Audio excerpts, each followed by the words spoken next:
das aldeias indígenas conhecer o trabalho. Isso eu também não falei, mas eu acho que é importante. Nós já alcançamos na UFMG um grau de consolidação institucional, que nos foi mais explicitado sexta-feira passada, em que houve uma reunião na sala do Conselho Universitário com a presença de representantes indígenas e dos estudantes indígenas dos dois programas, do FIEI e do Programa de Vagas Suplementares. E na segunda-feira saiu uma matéria de capa no boletim do UFMG, uma matéria de autoria do próprio reitor, afirmando ele próprio da importância da presença dos índios na universidade. De modo que a gente tem hoje na UFMG uma situação de trabalho em que, felizmente, não depende mais da militância, eu tenho certeza que tem colegas aqui que compreendem esse tipo de situação, não depende mais nem da boa vontade, nem da militância, nem da recorrência de certas pessoas, mas é um compromisso que até hoje agora estamos entendendo pela maneira como está sendo tratado, se tornou um compromisso institucional. Então, nesse sentido, essa estratégia de trazer os índios até a universidade e levar os colegas até as aldeias foi uma estratégia acertada, porque progressivamente, reiteradamente, hoje, um grande número de pessoas dentro da universidade, nos mais diferentes setores, da administração, a própria secretaria do curso, os setores da reitoria e a própria direção da faculdade, sabem do que se trata. No, exatamente no stesso orario. Podemos continuar, já sabe como proceder. Se alguém pudesse abrir as persianas lá no fundo. O Anderson vai ligar, tudo vai lá para a empresa.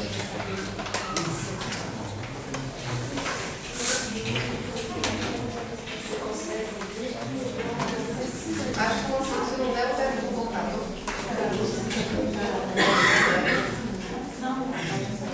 Podemos continuar?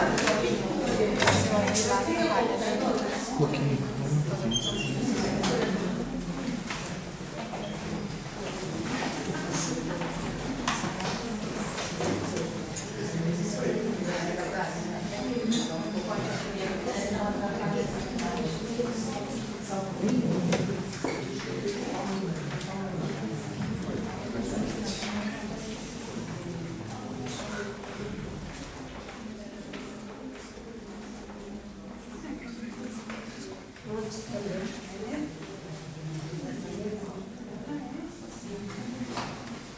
Se eu tivesse, gente, tempo e capacidade, eu tinha feito um PowerPoint bonitinho que os alunos já disseram, para ir montando essas ideias. Eu ainda não cheguei nisso, não. O tempo também não está me ajudando. Porque na medida em que a gente vai construindo, dá uma imagem até interessante do que tem sido essa progressiva construção do curso e da presença na universidade.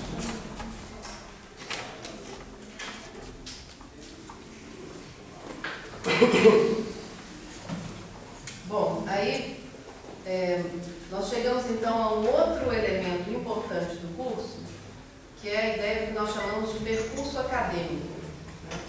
E ele é estruturante dentro do curso também. Nós chamamos de percurso acadêmico porque aí se fundamenta efetivamente a ideia que temos de currículo, porém no sentido etimológico da palavra, ou seja, da experiência realizada ao longo do curso. Trata-se, portanto, de buscar aferir, do ponto de vista do que seria o próprio currículo, o percurso efetivamente realizado. Em algumas propostas isso é chamado de currículo pós-feito. Nós não temos um currículo pré-estabelecido. De maneira geral, ao se falar de um currículo ou estrutura curricular, predomina a ideia de currículo pré-escrito ou prescrito, né? Ou seja, a previsão do que deverá ou deveria ser feito. Ao assumir essa inversão de perspectiva temporal, no caso do FIEI, né, no medida em que a gente assume que o percurso não está pré-definido, isso gera a necessidade de uma clara negociação entre os sujeitos envolvidos e sobre o que será feito, como será feito e onde se pretende chegar. Todas essas são questões muito presentes no desenvolvimento do curso e vão sendo trabalhadas em diferentes níveis, da consulta às comunidades envolvidas quanto às suas intenções e expectativas com o curso, a negociação com os estudantes ou grupos de estudantes em relação aos seus projetos de pesquisa e intervenção. Então, tem uma carga horária grande do curso que é dedicada a esses projetos de pesquisa e intervenção que, junto com os outros componentes, vão formar o chamado percurso acadêmico.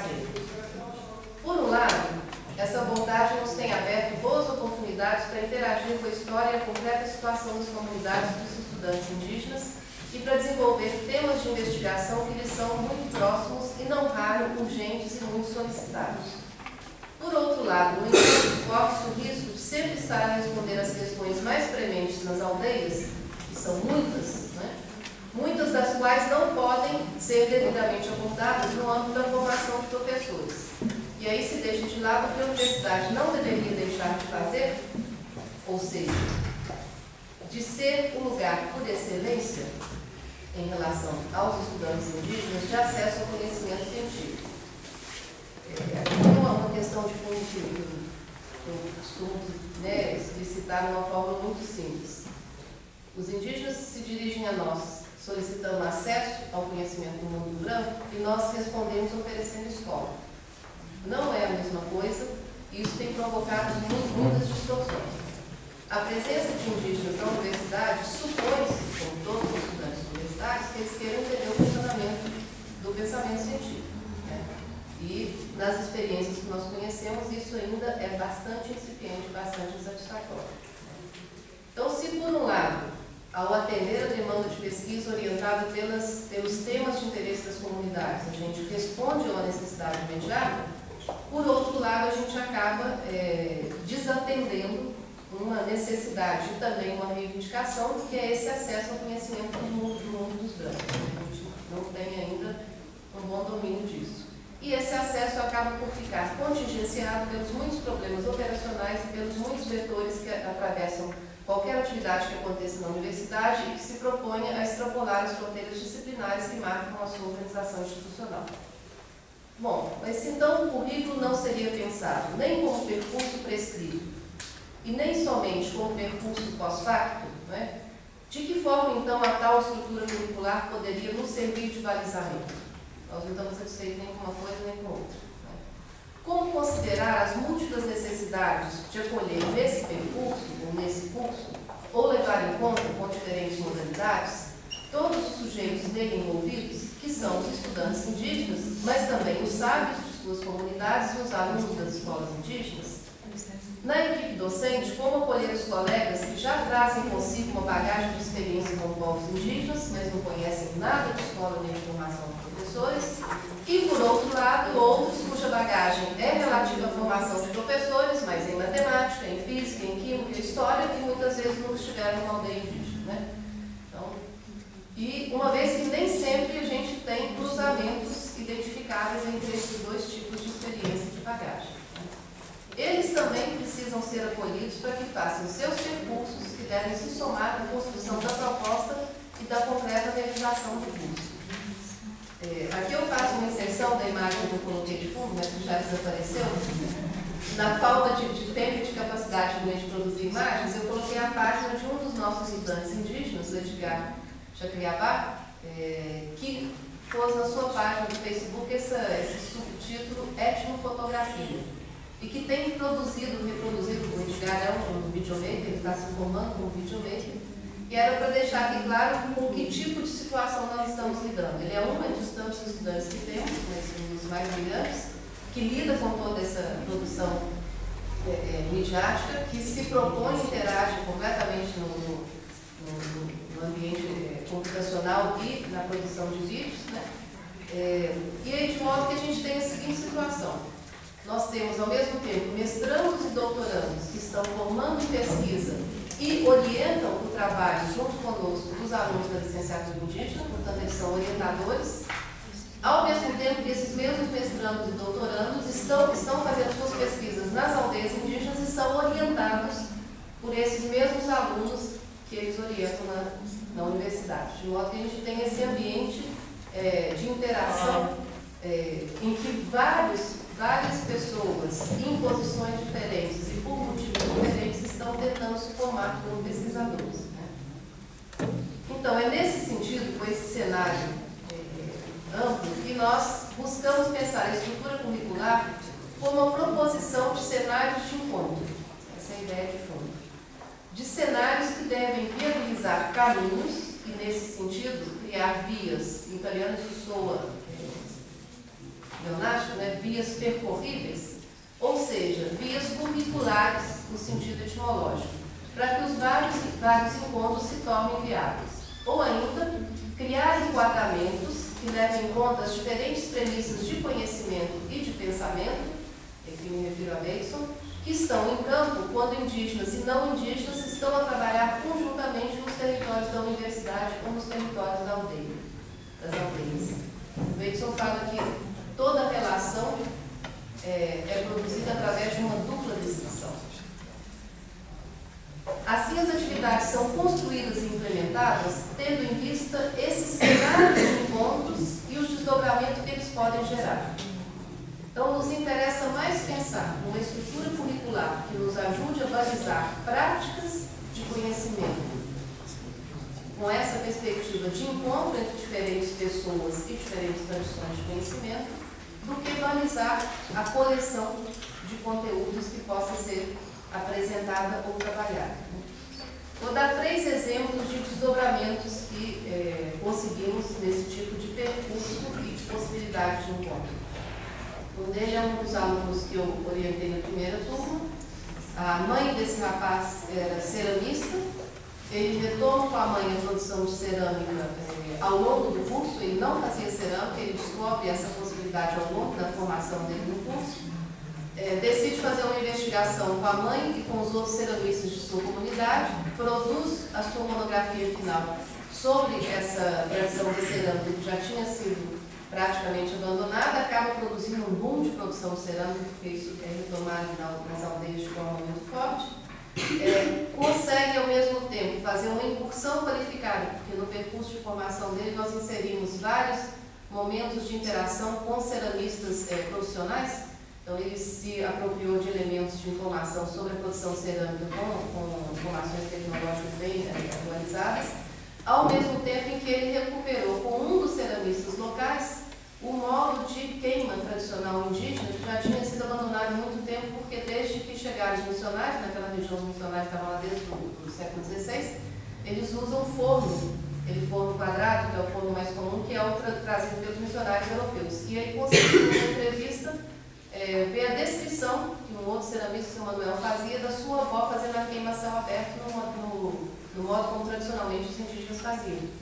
E aí ele faz uma tentativa, ele reproduz essa queima a céu aberto, e hoje ele tem essa produção caracterizada por essa possibilidade de se apropriar, de fazer queimas do modo como era feito a queima a céu aberto, que ele vai inclusive fazer agora na FMG, com a oficina que ele vai dar nesse mês. E, ao mesmo tempo, ele consegue fazer incursões na produção de cerâmica com tecnologias mais avançadas, porque ele tem uma formação suficiente para isso. Né? Então, nesse caso, o Ney Leite, que é um ceramista, e ele acabou se formando ceramista, e hoje ele tem uma produção artística própria, com um cunho próprio, com um formato específico de peças que ele produz, que já está sendo reconhecido, já está começando a ter uma discreta divulgação em relação à sua produção. Então, isso para nós é um percurso emblemático de alguém que vai ao curso, vem a contato com diferentes tipos de informação, encontra diferentes pessoas, isso provoca outros encontros na sua aldeia, ele retorna com isso, né? E isso vai gerando novas possibilidades de conhecimento que não retomam de forma estagnada o que era antes. Né? Revisita a tradição anterior, mas joga esse horizonte lá para frente. Outros 2 exemplos que têm rebatimento externo e interno, uma outra aluna, Célia Chacriabá, ela, durante um desses seminários temáticos, a Célia estava pintada, como habitualmente se fazia lá na aldeia, e um pajé, um xamã Caxinauá, comentou com ela que a pintura, a maneira como ela colocava a pintura no corpo era muito particular. E ela mesma não tinha atentado. A partir daí, ela tem maiores interações com esse xamã Caxinauá, ela retorna na sua aldeia e começa a investigar melhor a origem dessas pinturas, porque também o Chacriabá é considerado algo perdido. O Chacriabá são os norte de Minas, um povo entre os considerados índios aculturados. E ela desenvolve de tal maneira esse conhecimento e essa habilidade com a pintura que ela inaugura uma fase entre os índios de Minas Gerais. Existe a possibilidade de ter nas escolas os chamados professores de cultura. Foi uma luta que eles tiveram da Secretaria de Educação e são contratados sábios da comunidade, os mais velhos, pessoas que não têm necessariamente nenhuma formação acadêmica, para justamente trabalhar, trazer para a escola. Essa foi a fórmula encontrada lá localmente, numa questão a gente ficar discutindo aqui, mas existe essa figura e essa figura era atribuída só aos mais velhos, né?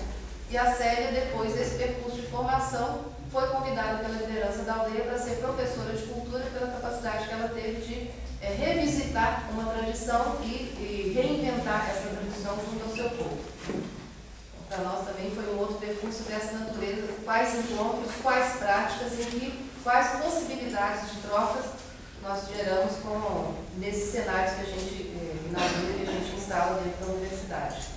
E por fim, o Caiones Pataxó, do sul da Bahia, que desenvolveu o seu trabalho sobre os artefatos Pataxó, e acabou sendo convidado pelo Museu do Índio para montar o Museu Pataxó lá no sul da Bahia. De modo que também aí, para nós, essa ideia de que o percurso, essa troca, as práticas, os encontros possíveis é o que nos interessa ver acontecer. Bom, eu gostaria então de já ir caminhando uma finalização dessa apresentação do FIEI, lembrando uma fala recente de um aluno. Ele estava numa situação de intermódulo na aldeia Chacriabá, e o aluno me perguntou, estava acabando no intervalo, ele falou assim: professora, a senhora não sente esquisita quando a senhora está aqui, não? Não, porque quando eu chego lá em Belo Horizonte, eu me sinto esquisito assim uns 10 dias, depois eu começo a ficar normal. Ele estava perguntando se eu não tinha o mesmo estranhamento quando eu chegava lá. Bom, eu gostaria então de finalizar lembrando essa cena emblemática do Malinowski, que é o pai da moderna etnografia, quando ele inicia aquele famoso capítulo metodológico dizendo isso, né, da chegada dele, do antropólogo na aldeia, ele ficando sozinho, enfrentando tudo que possa acontecer, e por meio da interação ele chega a conhecer os seus anfitriões indígenas, apesar da fotografia emblemática do Malinowski, né, aquela disposição dele diante dos holandeses é muito diferente das fotografias da Margaret Schmidt. Mas aí nós pensamos em repropor essa imagem ao inverso, com um grupo de estudantes indígenas chegando à universidade, num território organizado por parâmetros que lhes são desconhecidos, obrigados o tempo todo a falar em outra língua, a pensar em outra lógica e a se orientar por premissas não declaradas que só a convivência prolongada pode revelar. Com Malinowski estávamos, em 1922, no início da tradição etnográfica, e se passaram em torno de 50 anos antes que aparecessem os primeiros ensaios de revisão dessa experiência etnográfica. Se a gente pensar que nós estamos agora com a presença indígena na universidade, então ainda vai demorar muito tempo para a gente conseguir produzir um balanço e ver o que está por vir. De toda forma, a presença indígena na universidade é recente e é hoje uma contingência. Tá? Não acho que a gente tenha que colocar em discussão. Ela tem múltiplas faces, né? Uma das quais, e muito vigorosa, é sem dúvida a presença dos indígenas nos vários cursos, embora não seja a única, mas é uma muito vigorosa. A formação contínua de professores é ainda a única componente do ensino superior que envolve os povos indígenas e que dispõe atualmente de alguma forma mais específica de sustentação. Está vindo aí o programa de Dias do Nascimento, que vai trazer novidades. Mas será preciso pensar nesses cenários, como buscamos refletir, para muito além das prescrições, como cenários de encontro, de comunicação e de interação entre sistemas de conhecimento, entre tradições de pensamento, mas sobretudo como cenários de convivência entre diferentes pessoas que trilham em conjunto possíveis caminhos, que podem ser mais ou menos favorecidos pelos cenários propostos. Nossa ideia de público seria essa, né? Pessoas que trilham em conjunto possíveis caminhos, né? E que podem ser favorecidos ou não pelos cenários. Bom, eu vou falar rapidamente do Observatório da Educação Indígena, que é uma das componentes que compõe o nosso cenário, quando então a gente faz uma proposta de projeto que se chama exatamente Práticas de Conhecimento e Práticas de Convivência. Então, ao elaborar o projeto do Observatório numa proposição complementar à existência dos cursos na universidade, nós recorremos a uma leitura do Todorov, que já é bastante conhecida, do livro A Conquista da América, a questão do outro, em que ele diz que a relação com o outro pode se dar em 3 planos diferentes que podem evoluir autonomamente. O plano axiológico, do reconhecimento do outro, né, do direito que eu dou ao outro, do reconhecimento em relação ao outro, o plano gnosiológico, do que eu conheço ou não conheço sobre o outro, e o plano praxeológico, do tipo de, vou interpretar nesse sentido, do tipo de proposta de convivência que fazemos ao outro com as práticas que desenvolvemos junto a eles, né? E nesse caso, é interessante do livro do Todorov, com certeza vocês conhecem, ele mostrando que essas coisas não andam necessariamente juntas, né? É possível conhecer e não respeitar, né? Então, para o gnose é lógico, caminho para a gente não respeita. É possível respeitar sem conhecer. Tem um outro filósofo, Raimundo Panigarro, que diz isso: se a gente depender de conhecer o outro para respeitar, então nós podemos encerrar, porque nós nunca vamos conhecer completamente a diversidade do que existe e temos dificuldade de conhecer até mesmo nós mesmos, né? Cada um de nós é um universo. Então, o que estava chamando a atenção é de que essa voga de que é preciso conhecer para respeitar, a gente respeita e, porque respeita, se dispõe cada vez mais a conhecer. E ainda conhecendo e ainda respeitando, não necessariamente significa que a nossa prática de convivência é uma prática que seja coerente com esses dois planos, né? E no livro do Todorov, o exemplo mais claro foi o Bartolomeu de las Casas, o Frei Bartolomeu de las Casas, que, apesar de ter um enorme amor e respeito pelos índios, participou do projeto de colonização. Então, a ideia de que não basta informar para produzir modificações do comportamento, que o Bessa trouxe logo na fala da primeira conferência, né? E que não existe uma equação fácil entre conhecer e conviver. É preciso experimentar e construir essa convivência e esse conhecimento recíproco. Então, o nosso observatório tenta trazer essa discussão das práticas de conhecimento ao lado das práticas de convivência. O desafio que se coloca hoje na universidade, eu acredito, é focalizar mais a convivência e menos o conhecimento, no sentido de que nós só vemos o conhecimento, mas o que está posto para nós é a presença das pessoas, é a relação e a interação com elas, né? No observatório, essa linha reforça o que dissemos antes no FIEI, mas amplia as possibilidades de presença e nos permite passar a formação de pesquisadores indígenas sem necessariamente recorrer à experiência de escola. Nós temos uma proposta de formação num dos projetos, do qual eu participo diretamente, em que fizemos a escolha pela formação audiovisual. Nós temos hoje vários interessantes cineastas indígenas, videomakers indígenas, e eles não têm muita habilidade na edição de vídeos. Então, eles dependem dos profissionais não indígenas para conseguir finalizar os seus produtos. Então, nós começamos a desenvolver toda uma proposta de, o Josué tem inclusive acompanhado diretamente, de formar os próprios indígenas para fazer o percurso completo da produção do vídeo, da idealização de um roteiro, a captação de imagens, o processo de edição e a finalização. Nós estamos agora envolvidos com esse tipo de projeto, e é esse projeto que tem os pesquisadores indígenas, não só professores, alguns deles jovens, e que faz sempre um trabalho junto aos sábios de suas comunidades. Foi feito recentemente um documentário sobre o seu Alcino Guarani, que é um sábio Guarani de 104 anos, de Santa Catarina, feito por um Guarani, um pesquisador Guarani, que é aluno do nosso observatório, né? A ideia, então, é, através deles, reafirmar a presença indígena na universidade, que se torna um imperativo e é decisivo, né? E se faz também, e junto com isso, com essa presença qualificada, com essa presença forte, né, tentar tornar publicamente visível a ideia da contemporaneidade dos povos indígenas, da sua existência atual com todas as suas implicações, né? A ideia de que dentro da universidade temos indígenas qualificados, pesquisadores, produzindo vídeos, desenvolvendo seus percursos, né? Que isso seja apresentado à sociedade como algo que contribui para retirarmos essa ideia dos indígenas projetados no passado, né, e trazê-los para o mundo contemporâneo e reafirmar. Os indígenas são contemporâneos ao nosso momento. Eles estão aqui com referências do passado, reatualizadas, relançadas, revitalizadas, mas eles são nossos contemporâneos, né? Eu encerro dizendo que um desafio que a gente brinca em relação aos cursos de formação é conseguir que hoje, quem sabe, as crianças possam sair das atividades quando eles trabalham na semana do Dia do Índio, esse tipo de formação retomando a temática indígena, eles possam sair dali pensando duas coisas contemporaneamente.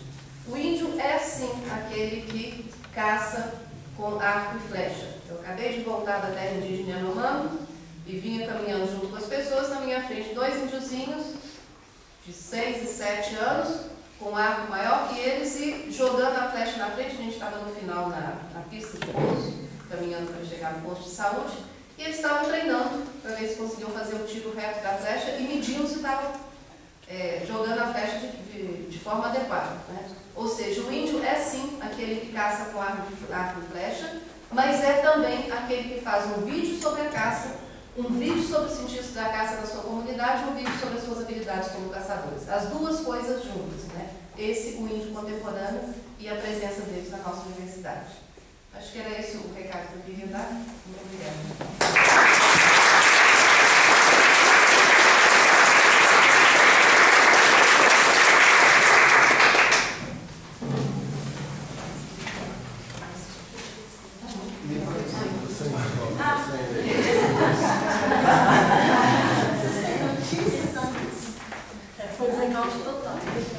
Da cidade toda? Não, daqui Toda que a região.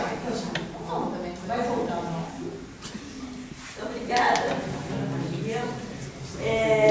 Eu queria chamar agora, é uma sessão do programa, né?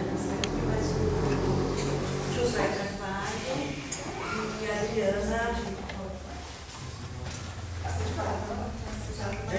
A gente enfrentou.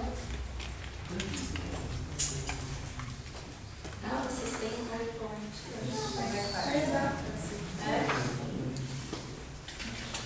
Bom, se vocês voltar, depois a gente pode apresentar.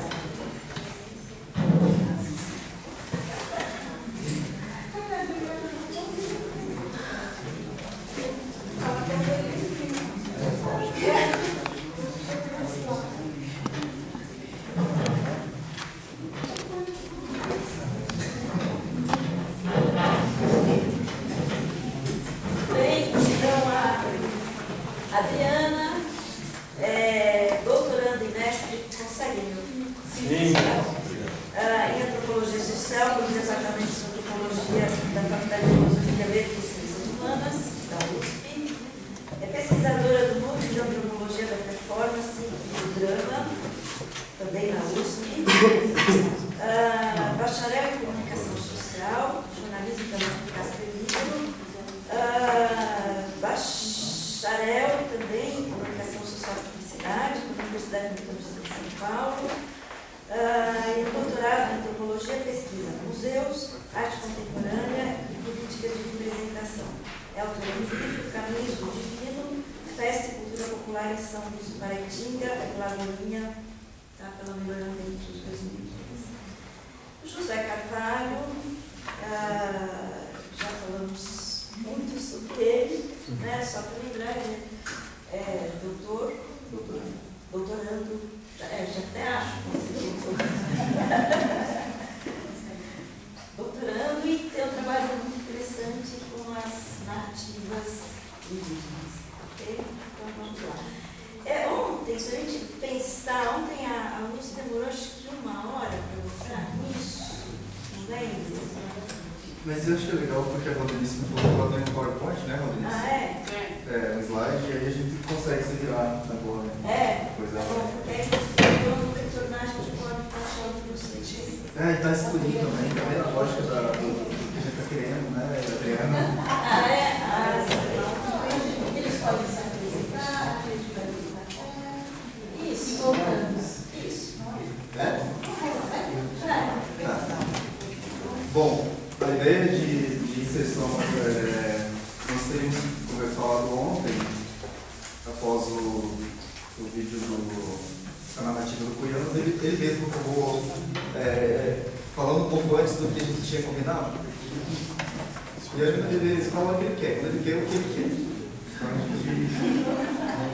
Então aí a gente optou com a presença da professora Ana, que tem essa conversa com a educação em si, específica, né? E é a linha mais ou menos que a gente está tentando pensar. Eu brevemente coloquei de manhã, dizer, essas histórias, a lógica da nossa conversa é a transformação dessas histórias ouvidas em livros, em literatura indígena. Quer dizer, daí a gente parte de algumas problemáticas, né, Adriana? Como que a gente vai representar essas histórias, de que forma serão representadas essas histórias, que linguagens serão utilizadas, para pensar essas histórias, esse conhecimento tradicional, se for assim dizer, em outros espaços também, não só no museu, mas também nessa questão da escrita